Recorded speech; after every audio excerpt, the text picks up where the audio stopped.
지라 사마리아의 그 다음에 21절에서부터 24절. 자, 예수께서 이르시되 여자여 내 말을 믿으라. 이 산에서도 말고 예루살렘에서도 말고 너희가 아버지께서 예배할 때가 이르리라. 너희는 알지 못하는 것을 예배하고 우리는 아는 것을 예배하노니 이는 구원이 유대인에게서 남이라. 아버지께 참되게 예배하는 자들은 내가 24절까지 안 그랬는데 제가 읽어드릴게요. 영과 진리로 예배할 때가 오나니 곧 이때라. 아버지께서는 자기에게 이렇게 예배하는 자들을 찾으시느니라. 하나님은 영이시니 예배하는 자가 영과 진리로 예배할지니라. 자, 우리 28, 29 같이. 여자가 물동이를 버려두고 동네로 들어가서 사람들에게 이르되 내가 행한 모든 일을 내게 말한 사람을 와서 보아라. 이는 그리스도가 아니냐 하니. 네. 자, 아무도 오지 않는 정오의 사막, 그곳을 뚫고 오신 분란 제목으로 오늘 다시 요한복음 4장을 가지고 여러분과 함께 주님의 마음을 나누고자 합니다. 1982년에 에티오피아 북부 와즈고원지대에서 아주 놀라운 일이 있었다고 합니다. 당시 국경 없는 이사회 소속의 프랑스인 의사 앙드레 듀바는 인근 도시 상칼레의 중앙병원에 있었습니다. 그의 수술 일정은 다음 날까지 꽉 차 있었고 그를 기다리는 환자들만 해도 수십 명이었습니다. 그런데 그날 밤 10시 현지 통역사가 숨을 헐떡이며 뛰어들어왔습니다. 선생님, 한 소녀가 죽어가고 있습니다. 공식 지도에도 나오지 않는 산 너머의 아주 작은 마을에 있는데 지금 바로 가지 않으면 새벽을 넘기기가 어려울 것 같습니다. 자, 비포장 도로조차 없는 그 길을 오르내리는데 최소 4시간이 걸린다고 했습니다. 이미 몸이 지칠 대로 지친 의사에게 합리적인 선택은 하나였습니다. 미안하지만 지금은 불가능합니다. 하지만 앙드레는 한마디를 남기고 의약품 가방을 집어들었습니다. 나는 가야만 합니다. 그는 손전등 하나를 들고 통역사와 함께 어둠 속으로 사라졌습니다. 밤새 산길을 넘고 돌부리에 걸려 넘어지고 진창에 발이 빠지면서 새벽 2시가 넘어서야 그 마을에 도착했습니다. 그리고 거의 폐혈증 직전이었던 10살 난 소녀 마리암을 응급처치로 살려냈습니다. 훗날 앙드레는 이렇게 회고했습니다. 그 마을은 지도에 없었습니다. 하지만 그 아이는 분명히 존재했습니다. 존재하는 생명은 반드시 찾아가야 할 이유가 됩니다. 사랑하는 성도 여러분, 오늘 우리가 펼치는 요한복음은 바로 이 이야기와 정확하게 겹쳐집니다. 예수님은 세상의 지도에서 유대인이 종교 지도에서 지어진 마을 사마리아로 반드시 가야만 하셨습니다. 그곳에는 단 한 사람, 이름도 기록되지 않은 한 여인이 죽어가고 있었기 때문입니다. 영혼이 탈수 상태에 빠져 메말라가고 있었기 때문입니다. 하나님의 아들이 하늘의 보좌에서 내려오신 것은 천하보다 귀한 한 영혼의 구원을 위해서입니다. 바로 저와 여러분이 그 한 영혼의 구원을 위해서 오늘 이 시간 이 사실을 마음 깊이 새기며 본문을 살피며 주님의 마음을 함께 알아가는 시간이 되시기를 주님 이름으로 축복합니다. 아멘. 사랑하는 성도 여러분, 오늘 우리는 2000년 전 중동의 아주 뜨겁고 메마른 흙먼지 날리는 마을로 들어가 보려고 합니다. 한번 우리가 우리 속에 그 화면을 한번 그려보십시오. 물론 잘 그려지지는 않겠지만은 우리가 언젠가 이스라엘이 평화지대로 선포되면 우리가 그 땅을 가보겠지만은 한번 그 상상 속이라도 한번 그려보십시오. 시간은 낮 12시, 성경이 표현하는 제6시라고 했습니다. 자, 이스라엘이 낮 12시는 우리가 아는 따뜻한 정오가 아닙니다. 섭씨 40도를 오르내리며 태양이 머리 꼭대기에서 이글거리고 숨을 들이마시면 뜨거운 모래바람이 피부를 찌르는 마치 커다란 오븐 속에 들은 것 같은 시간입니다. 그래서 이 시간대는 짐승조차도 그늘을 찾아 숨고 아무도 밖을 돌아다니지 않습니다. 동네 아낙네들은 서른한 이른 아침이나 해가 질 무렵에 삼삼오오 모여 웃고 떠들며 우물가로 나옵니다. 우물가는 그들이 유일한 휴식처이자 정보가 오가는 대화의 장소였습니다. 그런데 바로 그 뙤약볕이 내리쬐는 정오에 한 여인이 무거운 빈 물동이를 이고 우물가로 터덜터덜 걸어옵니다.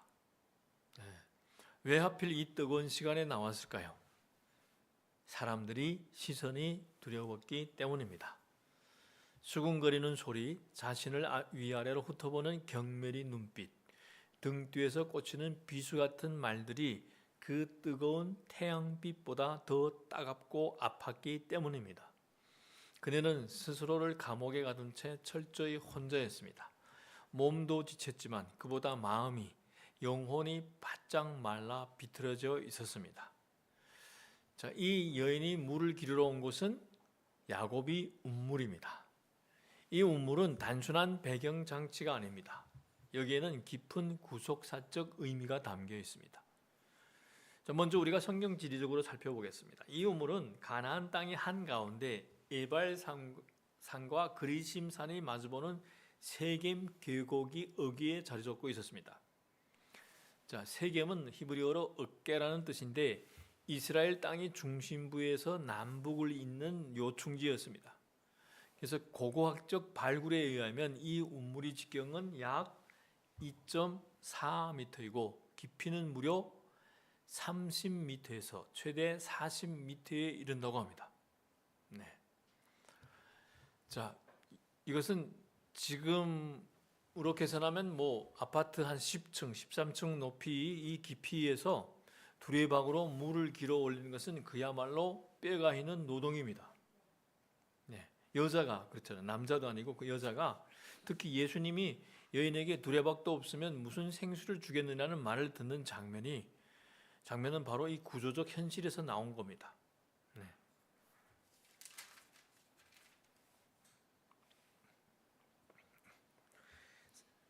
이 여자가 이르되 주여 물 기를 그릇도 없고 이 말이 자, 그런데 이 우물에는 더 중요한 역사적 신학적 배경이 있습니다. 야곱은 이집트로 내려가기 전에 바로 이 땅 세겜 들판을 자녀들에게 유업으로 주었습니다. 그리고 요셉이 뼈가 이집트에서 돌아와 묻힌 곳도 바로 이 세겜입니다. 다시 말해 야곱이 우물은 이스라엘 민족의 정체성과 하나님의 언약이 물리적으로 새겨진 성지였습니다. 예수님이 이 특별한 장소를 선택한 것은 우연이 아닙니다. 야곱이 이 땅에서 하나님을 만나 이스라엘이 된 것처럼 이 여인도 우물가에서 새 사람으로 거듭나게 됩니다. 우리 히브리 성경에서는 전통적으로 물은 크게 두 종류로 나눕니다. 고인물과 죽은 물. 이 살아있는 이 물은 즉 마임, 하임, 생수입니다. 생수. 내가 생수를 주겠다 이 말은 살아있는 물을 준단 말이죠. 이거는 마임, 하임이라고 합니다. 레위기 15장과 민수기 19장의 정결 규정에서 이 마임, 하임은 단순한 깨끗한 물이 아니라 하나님이 생명력이 흘러넘치는 영적 정결의 매개체로 사용됩니다. 자, 예수님이 내가 주는 물은 마임, 하임이다, 생수라고 선언하실 때 유대인 청중과 이 사마리아 여인에게 이것은 비유가 아닙니다. 우리가 봤을 때는 그냥 생수 이렇게 느껴지는데 이들에게는 그렇게 들리지 않는다는 겁니다. 그들은 문화를 알잖아요. 왜 어떤 이유로 이 말씀을 하시는지. 이 말은 자신이 구약 정결 예식 전체의 완성자이자 성취임을 선포하는 폭탄적인 발언이었습니다. 자, 오늘 본문 4절은 아주 이상하고도 심장이 멎을 듯한 놀라운 한 문장으로 시작합니다. 사마리아를 통과해야 하겠는지라. 자, 이 짧은 문장 안에 성경 전체를 관통하는 하나님의 엄청난 사랑이 숨겨져 있습니다. 여기 하여야 하겠는지라 이 단어에 주목해 볼 필요가 있습니다. 이 단어는 신약 성경에서 매우 특별한 맥락에서 등장합니다. 즉 하늘이 뜻, 아버지 계획, 하나님의 구원 의지가 반드시 성취되어야 한다는 신적 강제성의 언어입니다. 예수님은 지금 나는 사마리아로 가는 것이 편리해서가 아니라 아버지께서 나를 그곳으로 보내셨기 때문에 반드시 가야만 한다고 선언하시는 것입니다.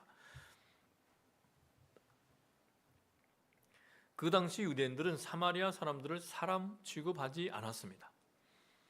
기원전 722년에 북이스라엘이 아수르 제국에 의해 함락되었을 때 아수르는 인구 대동 정책을 통해 이스라엘 백성을 강제 이주시키고 이방 민족을 사마리아 땅에 정착시켰습니다.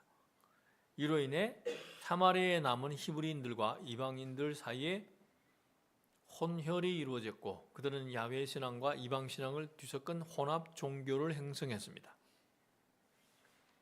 순회를 자랑하던 유대인들의 눈에 이것은 민족적, 종교적 배신이었습니다. 그래서 당시 랍비 문헌에는 내가 미워하는 민족이 둘이요 사마리아인은 아예 민족도 아니다라는 표현까지 등장합니다.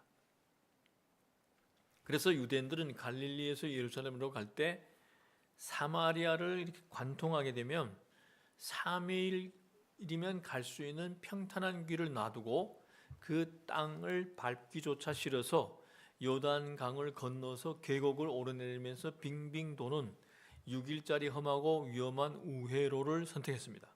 3일 거릴 길을 6일 동안.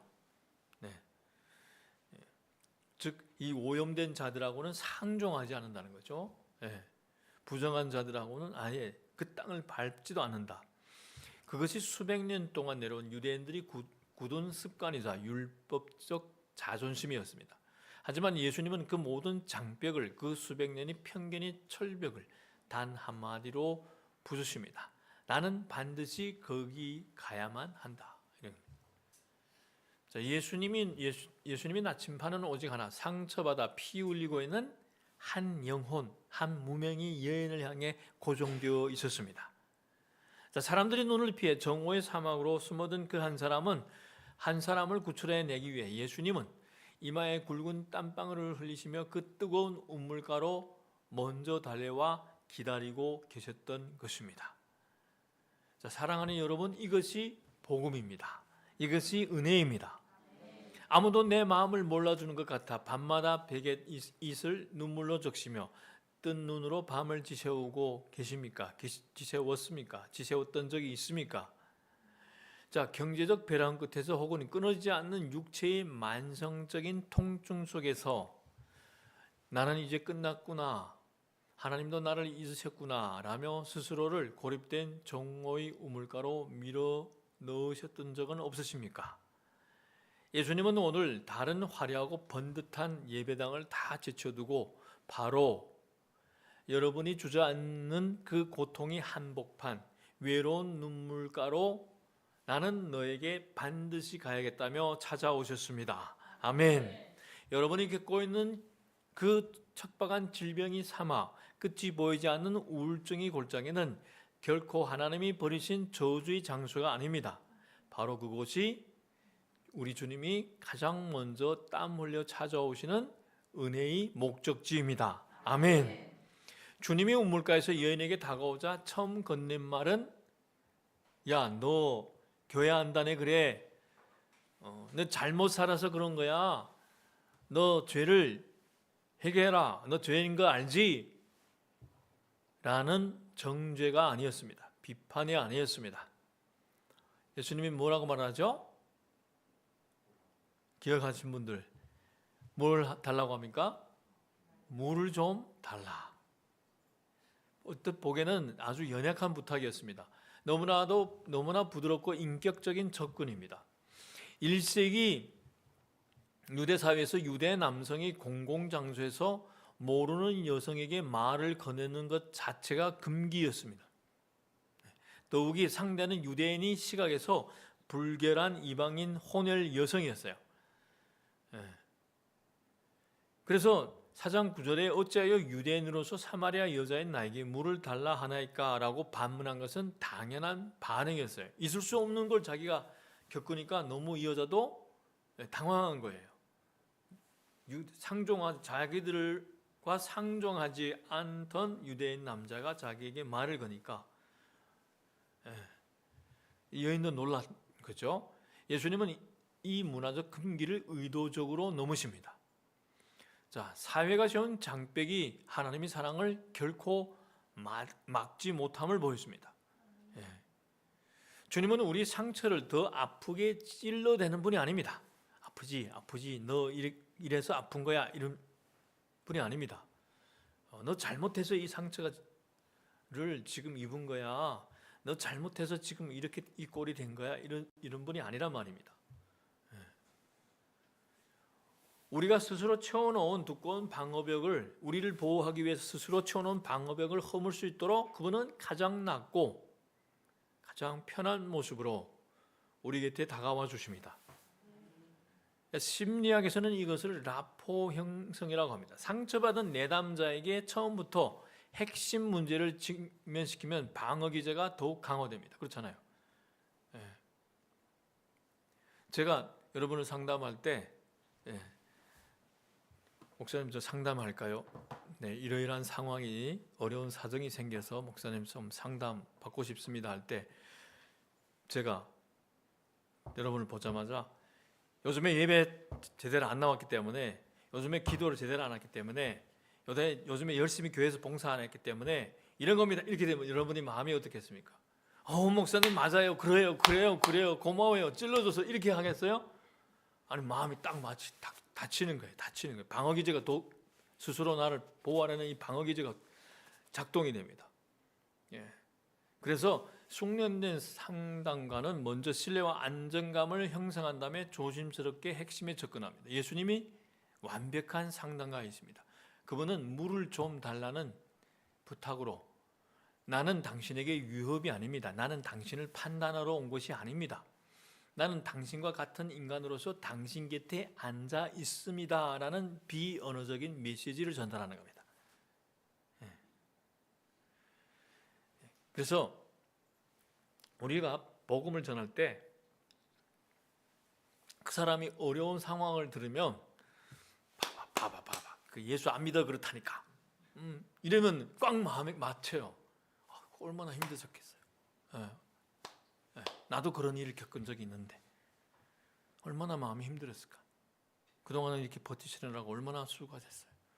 이렇게 좀 신뢰감, 안정감을 형성해야 됩니다. 마음이 열리게. 그래서 나중에 기회 되면 그때 조금 조심스럽게 핵심에 접근해야 됩니다. 예수님은 이걸 우리에게 가르쳐주고 있는 거예요. 그러면서 대화가 이어지면서 주님은 여인에게 자신이 줄 물은 생수, 이 살리는 물이라는 거죠. 마임하임, 생수라고 말씀하십니다. 그리고 주님은 여인이 가장 깊은 상처, 그 영혼이 가장 밑바닥을 건드렸습니다. 이미 여자는 편안한 관계가 신뢰성 있는 관계로 형성된 다음에 가서 내 남편을 불러오라. 그 다음에 핵심 문제를 건드리십니다. 이 여자가 화들짝 놀라면서 방어막을 또 칩니다. 나는 남편이 없습니다. 주님이 여인의 눈을 깊이 바라보며 말씀하십니다. 공감해 주는 거죠. 네 말이 맞다. 네 말이 맞는 거야. 이때 너 틀렸어. 너 거짓말 하고 있어. 이렇게 되면 어떻게 됩니까? 또 딱 막히겠죠. 네 말이 맞다. 공감해 주는 거예요. 공감. 저도 공감 능력이 낮다. 자꾸 그 지적받아서 요즘에 지금 그래서 어떨 때는 그냥 그렇군요. 말하면 무조건 그렇구나. 그래요. 자꾸 지금 요즘에 이거 하고 있어요. 근데 어느 순간에 공감 능력이 높아져. 그러니까 내가 말하려는 것보다는 자꾸 상대의 마음을 인정해줘, 공감해줘. 그리고 너에게 남편이 5이 있었고 지금 함께 사는 자도 내 남편이 아니지. 피뜩 보게 되면, 자, 우리가 육신의 눈으로 봤을 때는 이 여자는 사생활이 굉장히 문란한 사람이야. 남자를 그냥 막 바꿔대는 사람 같아. 문란한 사람이에요. 그러나 우리가 성경적인 렌즈로 들여다보면 성경적 상담가들의 마음으로 또 이 무너진 마음을 바라보면 이 장면이 전혀 다르게 해석됩니다. 심리학자 존 볼비의 애착 이론은 인간이 영유아기에 주 양육자와의 안정적인 애착을 형성하지 못하면 평생 불안정 애착의 패턴을 반복한다고 설명합니다. 이 여인이 5번의 결혼과 이혼은 단순한 도덕적 타락이 아닐 수 있습니다.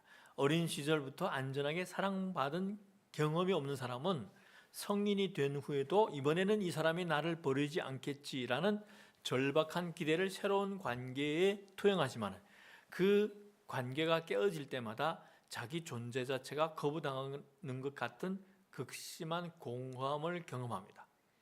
그래서 그 공허함을 채우기 위해서 또 다른 관계를 찾는 악순환이 반복되는 겁니다.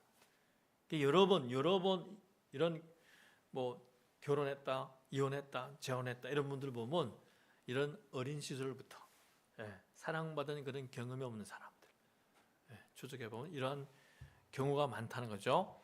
자, 마음 깊은 곳에 뚫려버린 거대한 구멍, 누군가에게 사랑받고 싶고 인정받고 싶고 너는 가치 있는 사람이야 라는 보호막을 얻고 싶어서 저 남자를 붙잡아 보았던 것입니다. 하지만 인간이 뻥 뚫린 이 구멍을 인간 스스로 메꿀 수 없습니다.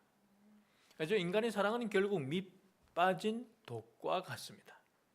그 아낌없는 아가페 사랑만이 이 구멍을 메울 수 있어요. 우리는 인간의 사랑은 다 계산적이잖아요. 네가 나를 이만큼 그려주면 나도 이렇게 해줄 거야. 자, 이 사람을 만나면 내 안의 위로움이 채워질까 기대했지만 그녀의 마음속에는 늘 상처만 남았습니다. 저 사람에게 기대하면 내 인생이 좀 안전해질까 싶었지만 처절하게 배신당했습니다. 그렇게 5번이나 인생의 기둥이 무너져 내린 것입니다. 자, 그렇게 얼마나 깊었으면 이제는 6번째 남자와 살면서도 그를 남편이라고 부리도 믿지도 못하고 언제 버림받을지 모르는 불안 속에 살고 있었겠습니까? 여인이 예수님 앞에서 남편이 없습니다 라고 고백한 것은 거짓말이 아닙니다. 진짜 내 영혼을 의탁하고 쉴 수 있는 피난처가 내 인생에는 단 한 번도 없었다는 피를 토하는 절규였습니다. 그럼 여러분, 우리 안에도 이러한 5 남편이 숨어 있지 않습니까? 팀 켈러 목사님은 그의 저서 거짓 신들이 세상에서 이렇게 정의합니다. 우상은 하나님 이외의 것으로부터 삶의 의미, 행복, 정체성, 안전을 얻으려는 모든 시도다. 즉 우리 마음이 이것만 있으면 내 행복은 괜찮아 라고 절박하게 매달리는 것이 무엇이든 그것이 우리 우상이요, 우리 5번째 남편입니다. 어떤 분에게는 그것이 돈, 성공, 자녀가 될 수 있습니다. 자, 통장에 이만큼 돈이 있으면 내 인생은 안전할 거야. 아무도 나를 무시하지 못할 거야. 그래서 정말 뼈가 으스러지도록 일하며 가족도 건강도 다 희생했는데 결국 남은 것은 허망과 병든 육체뿐임을 깨닫는 이들이 가끔 보여져 아쉽습니다. 저희 큰누이도 열심히 아글탁을 벌었어요. 근데 여기저기 가끔씩 수술하고 기도 부탁하는 전화 드릴 때마다 그렇게 아글탁을 건강을 다 망가뜨리며 돈을 벌었는데 결국에는 병치료에다 그 돈을 쏘아부는 거예요. 본인도 힘들고. 어떤 분에게는 그것이 자식일 수 있습니다. 내가 못 배운 한, 내가 겪은 서러움을 내 자식이 번듯하게 성공해서 갚아줄 거야. 그래서 자식이 성적표와 성공에 목숨을 걸었지만 돌아오는 것은 자식과의 단절과 깊은 서운함 뿐입니다. 제가 아는 목사님이 어떤 그 분을 요양 보호사 하는 그 할아버지 그 스토리를 제가 들었어요. 네, 이분이 갔는데 손톱, 발톱이 누구도 잘라 안 줘가지고 엄청 모욕도 안 하고 다 포기하는 인생. 그래서 이분이 원하든 원하지 않든 간에 이렇게 막 그 샤워를 시켜주며 손톱도 잘라주면서 했어요. 그러니까 진심으로 하니까 집도 깨끗하게 청소하고 이러니까 마음을 열더래요. 이분이 그 작은 이런 가게를 하면서 아이들 두 아들을 외국에 유학을 보냈습니다. 그리고 귀국 후에 그 자녀들은 번듯한 직장도 갖고 삽니다. 그런데 둘째 아들은 얼굴 보기 힘들고 큰 아들이 그나마 가끔씩 와 보는 거예요. 가끔씩 와 보는데 아빠의 그 상태를 보면서 그냥 냄새 나고 이러니까 대충 와서 보고 자네니까 보고 그걸 잘라도 안 주고 목욕도 안 시켜주고 그러니까 이분 거의 포기한 상태. 그냥 죽기를 기다리는 이러한 상황.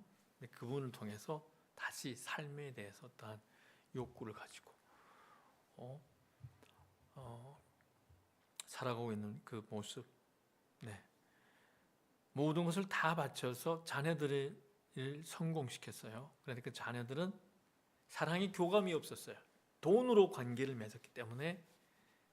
그래서 성공한 것은 부모의 덕분이라고 생각하기보다는 자기 스스로 노력해서 됐다고 생각했는지 잘 보지도 않아요. 어떤 분에게는 완벽한 건강이나 사람들이 칭찬이 남편이 될 수 있어요. 건강 염려증에 빠져 이 병원 저 병원 이 약 저 약을 찾아 헤매거나 때로는 교회 안에서 착하고 믿음 좋은 사람이라는 타이틀을 유지하려는 그런 모습을 우리는 보게 됩니다. 이 사람은 참 믿음이 좋아 보이네. 저분은 정말 헌신과 수고를 잘한 분이야. 이런 칭찬에 늘 목말라 그걸 가지고 위로를 얻습니다. 자, 이런 것들로 영혼을 채우려는 것은 마치 목이 마르다고 바닷물을 퍼마시는 것과 똑같습니다. 마실 때에는 짠맛이 잠시 목을 축이는 것 같지만 조금 지나면 더 타들어가는 갈증과 고통에 시달리게 됩니다. 이것이 바로 하나님 대신 붙잡았던 일상 속의 우상들, 예레미야가 말한 물을 저장하지 못할 깨어진 웅덩이들입니다.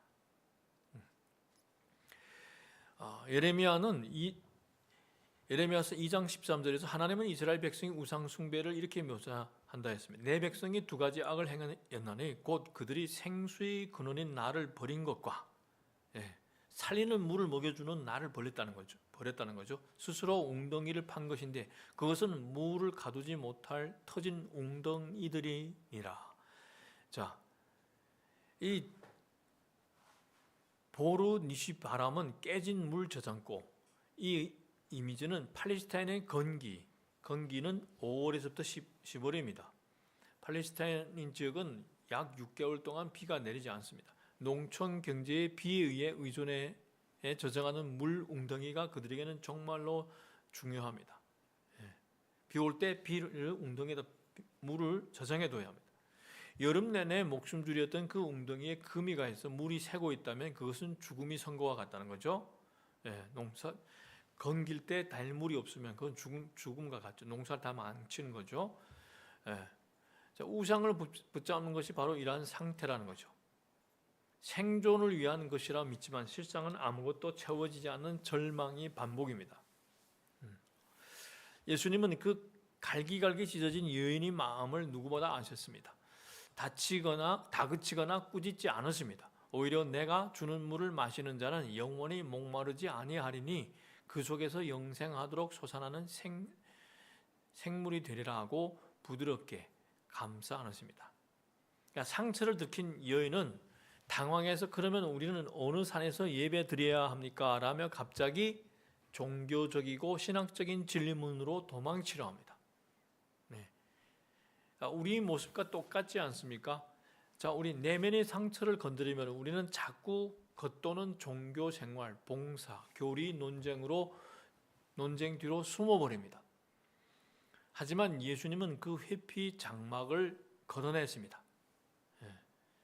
예수님은 영과 진리로 예배하라고 말씀하십니다. 자, 이 영, 푸뉴마, 히브리어는 루아흐, 헬라어로는 푸뉴마. 이것은 단순히 우리 감정적 측면이 아닙니다. 창세기 1장 2절에서 하나님이 그 영이 루아흐, 이 하나님의 영이 수면 위를 운행하실 때 그것은 혼돈을 생명으로 바꾸는 창조의 에너지였습니다. 자, 진리는 히브리어로 에메트인데 단순히 지적 정확성이 아니라 신실함, 변함없음, 정직한 자기 개방을 의미합니다. 즉 영과 진리로 예배한다는 것은 성령이 도움으로 가면을 벗고 나의 진짜 모습을 하나님 앞에 드러내는 거예요. 영과 진리로 예배한다 이 말은 성령이 도움으로, 자, 우리는 가면을 잘 쓰고 다니잖아요. 여기 가서는 우리 요즘은 그래도 거의 비슷한 모습을 보지만 저도 예전에는 가면은 있잖아요. 막 웃으면서 있잖아요.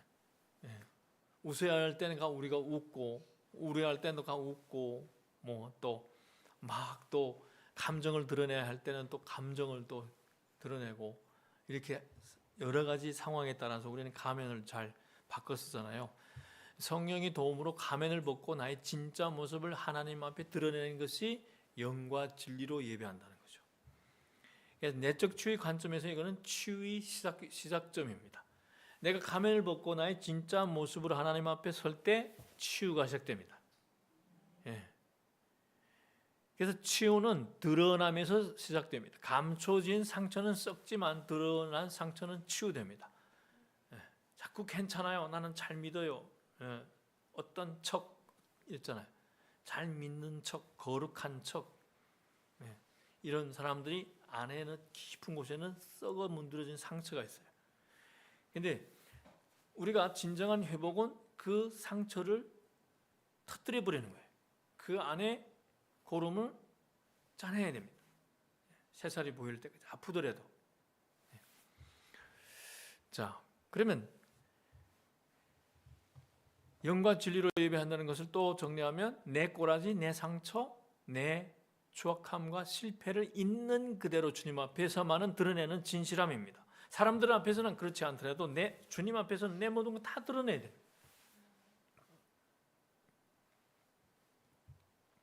영으로 예배하는 것은 무엇일까? 내 힘으로는 이 깨진 독을 고칠 수 없으니 오직 성령님이 도우심만을 구하는 엎드림입니다.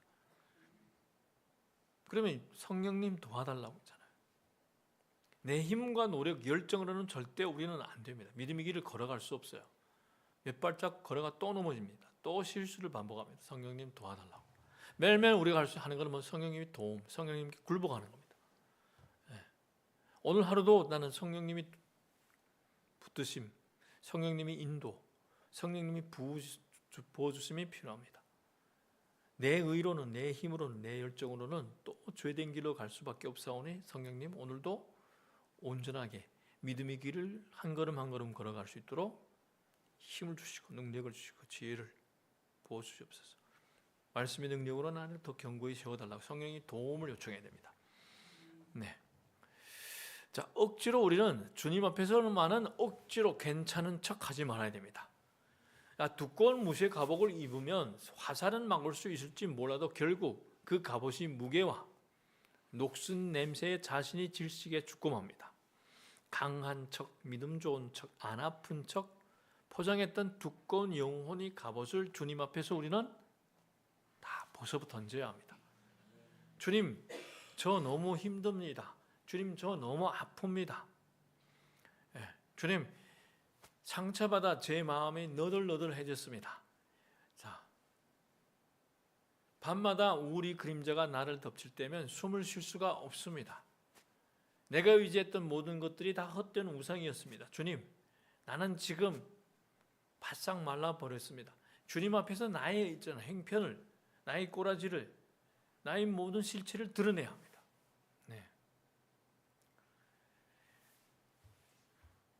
이 솔직하고 진실한 고백, 눈물이 토해냄이 우리를 살리는 진짜 예배의 시작입니다. 저도 얼마나 토해냈는지 몰라요. 우리가 다 그렇잖아요. 우리가 다 제 멋대로 살았잖아요. 어떤 가정이 또 안 좋은 습관에 따라서 그걸 살았잖아요. 그렇기 때문에 심은 대로 거두는 원칙에 따라서 우리 삶에 나타나는 그러한 결과들, 그러면 그 결과들을 돌아보면 회개하는 마음을 찢는 거잖아요. 온전하게 주님 앞에 드러내면 주님 도와주세요. 나는 이 습관에서, 이 중독된 것에서 나는 빠져나올 수 없어요. 주님 도와주십시오. 주님 도와주십시오. 이 더러운 것에서 나는 다시 이런 더러운 죄를 짓기 원하지 않습니다. 주님 도와주십시오. 내 노력으로는 도저히 안 됩니다. 도와주세요. 예. 그렇게 우리가 온전하게 다 벗어던지고 주님 앞에 신실하게 설 때 하나님이 우리를 만져주십니다. 힘을 주시고 일으켜주시고,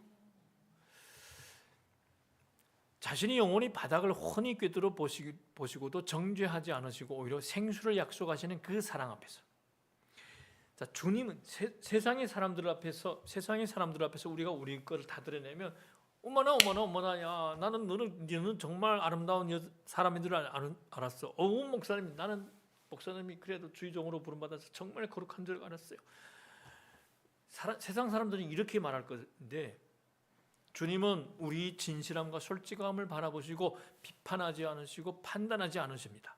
그냥 사랑으로 품으십니다. 네.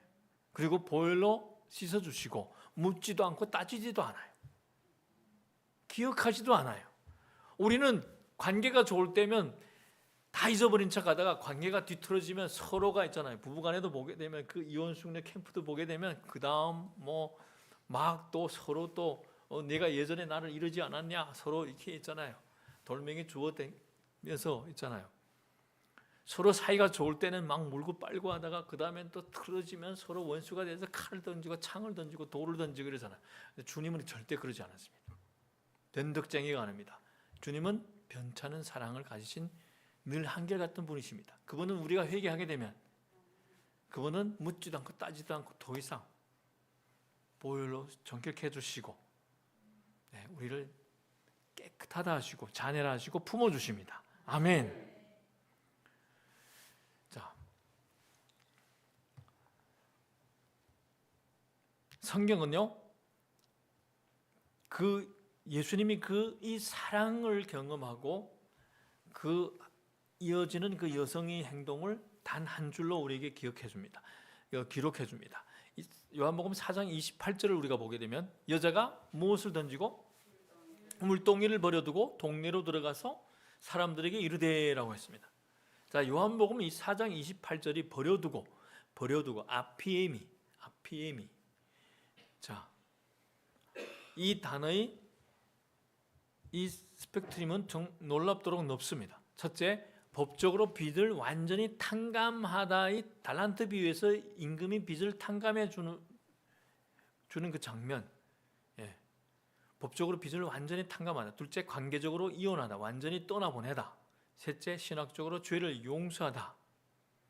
주기도문에 우리 죄를 사하여 주옵소서. 사하여가 바로 이 아피메입니다. 자, 여기 여인이 물동이를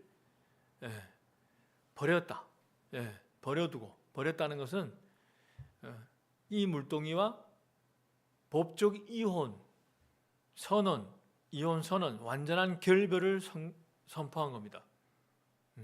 과거의 굴레, 수치 상징, 생존의 도구이자 저주의 증거였던 이 물동이와 완전히 결별했다는 거죠. 예수님을 만나니까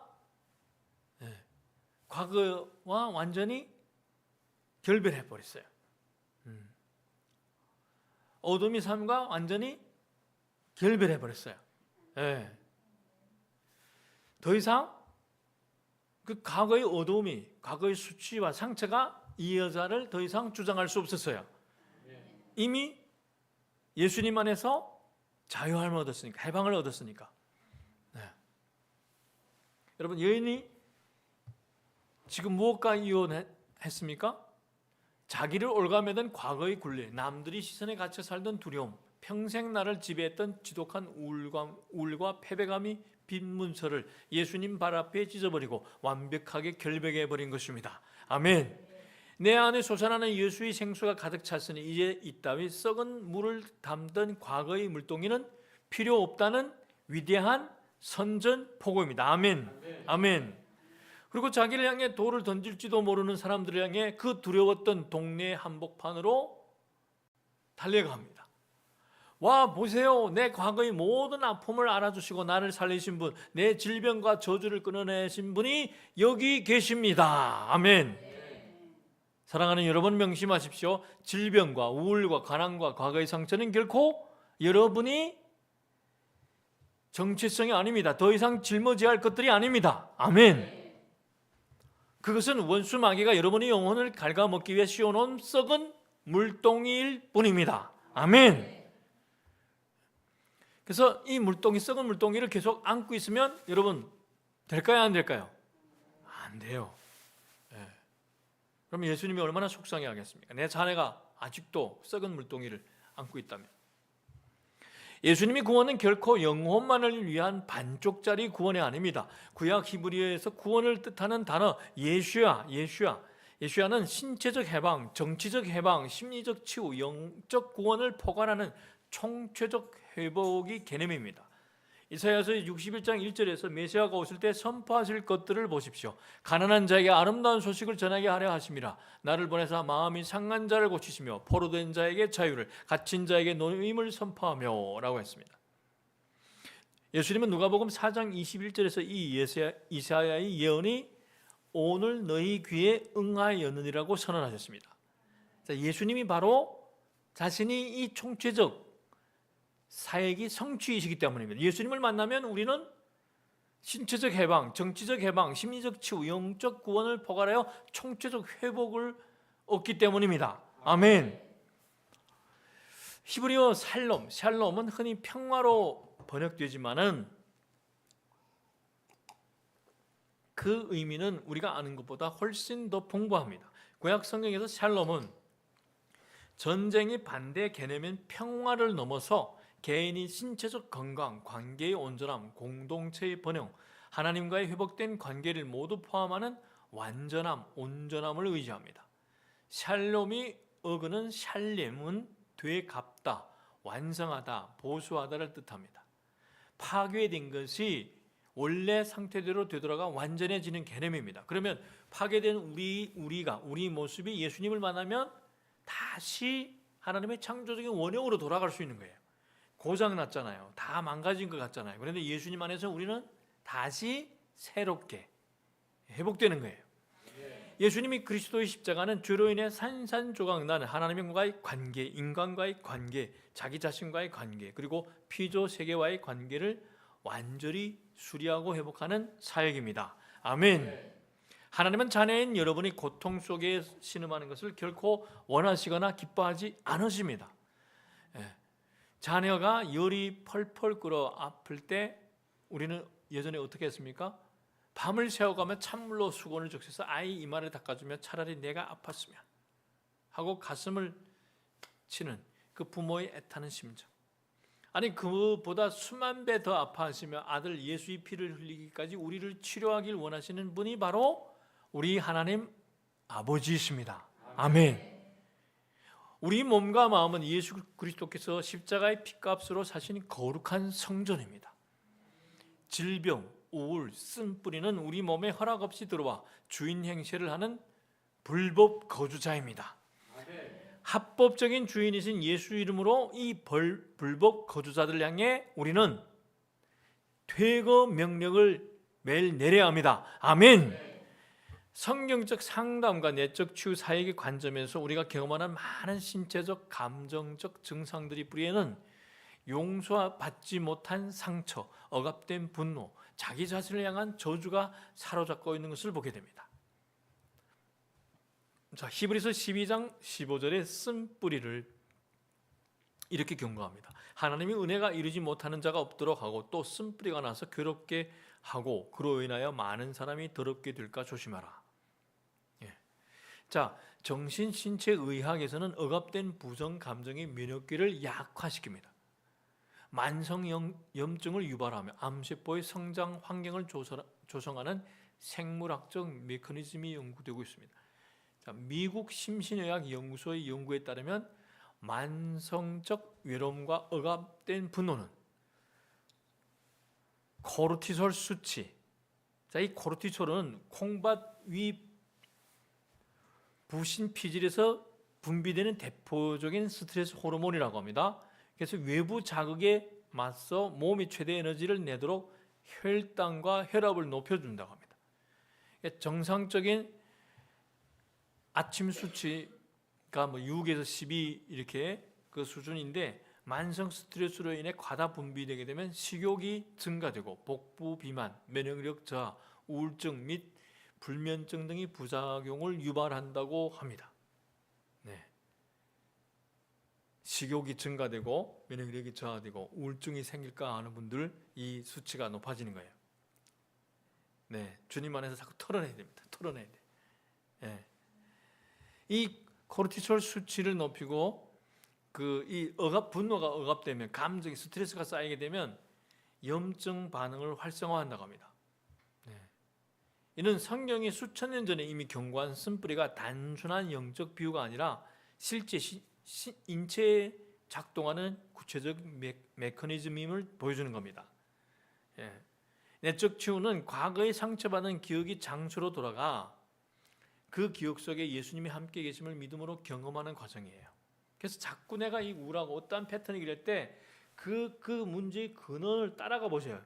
따라가 보면 유학이나 아니면 성장의 어떤 과정에서 내가 상처를 받은 그곳에서 예수님과 함께 그 쓴뿌리를 뽑아내야 됩니다. 예. 그 어두운 기억이 방 안에서 예수님이 임재를 체험할 때 상처를 준 사람을 향한 분노와 원망이 녹아내리고 진정한 용서가 일어납니다. 예. 저도 이러는 걸 많이 해요. 가끔씩 기도하다가 생각나게 하면 그 근원을 가서 따져가봐요. 그러면 때로는 내가 잊어버린 청소년기 때나 아니면 사춘기 때나 청년이 때나 이렇게 다 잠재 잊어버렸다고 생각하는데, 그러면 그 근원의 뿌리를 발견합니다.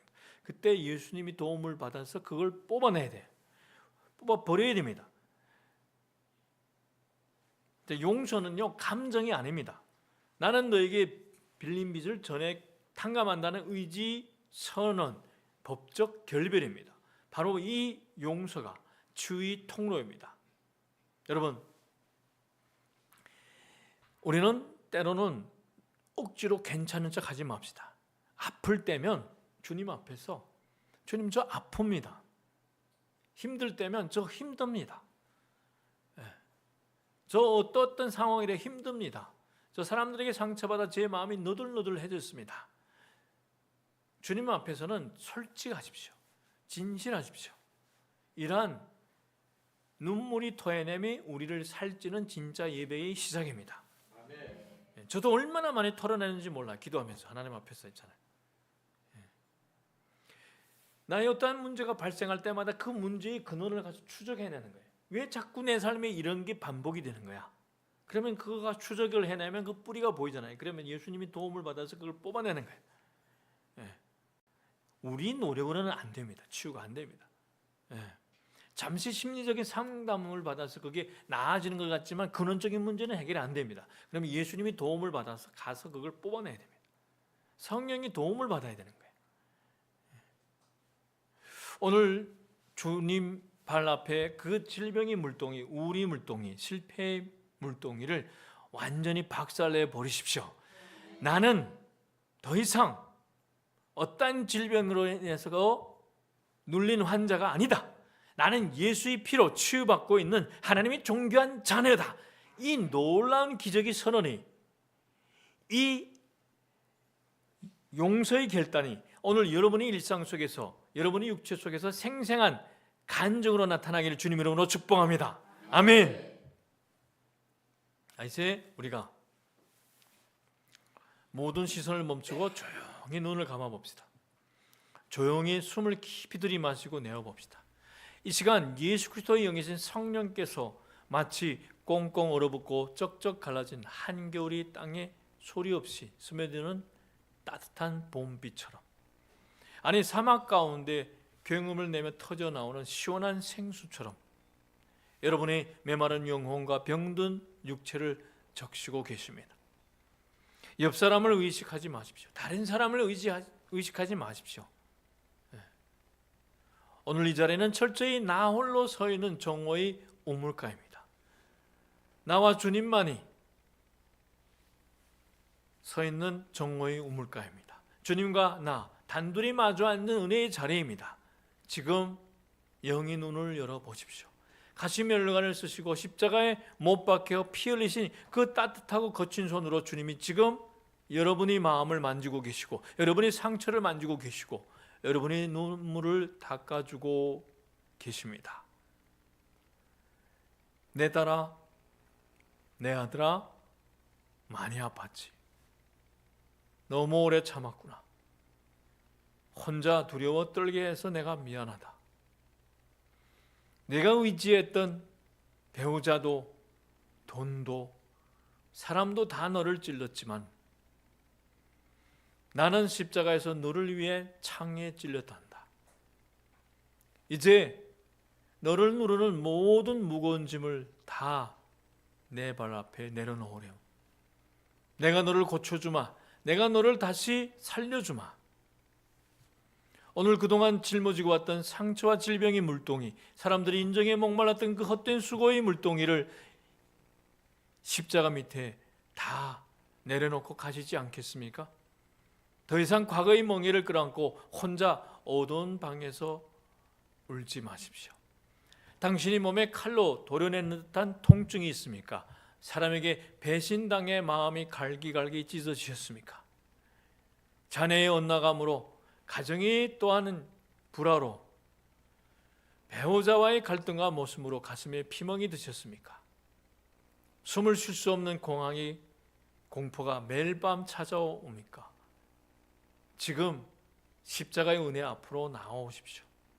체면을 다 버리고 나의 연약함을 있는 그대로 인정하며 시비는 혈류증 앓았던 여인이 주님의 옷자락을 결사적으로 만졌던 그 심정으로 나아오십시오. 우리 주님은 상한 갈대를 결코 꺾지 않으십니다. 꺼져가는 심지 같은 여러분의 생명을 절대 끄지 않으십니다. 눈물로 엎드리며 주님께 달려오는 자는 결코 단 한 사람도, 단 한 개의 질병도 그냥 돌려보내지 않으십니다. 기적의 시간이 시작되었습니다. 치유의 생수가 터졌습니다. 우리 함께 두 손을 높이 들고 주님의 이름을 부르며 은혜의 이 보좌 앞으로 살리는 보혈이 강물 속으로 뛰어듭시다. 주님, 이제 그 누구의 눈치도 보지 마십시오. 인간의 약이 고칠 수 없는 여러분이 가장 아픈 부위의 믿음으로 가만히 손을 얹으십시오. 마음이 찢어질 듯 아프고 우울증에 시들리는 분은 가슴에 두 손을 얹으시고, 머리에 통증이 있거나 끔찍한 두통이 있거나 그러한 분들은 머리에 손을 얹으십시오. 또 관절과 뼈가 아픈 분은 그곳에 손을 얹고, 내가 특정된 어떠한 질병으로 아픔을 겪는 분은 그 부위에 손을 얹으십시오. 여러분은 애쓰지 않아도 됩니다. 제가 예수님 이름이 권세로 기도할 때 여러분은 그저 작은 목소리로 아멘, 내게 이루어졌습니다라고 마음의 문만 여십시오. 우리 먼저 우리 마음속에 우상을 부수고 독을 토해내는 회개의 기도를 올려드리겠습니다. 주여, 한번 쥐고 기도하겠습니다. 주여! 가장 먼저 내 안에 쓰레기를 비워야 성수를 채울 수 있습니다. 이 시간 솔직하게 고백합시다. 주님, 내가 하나님보다 돈을, 사람의 인정을, 자식의 성공을, 헛된 것들을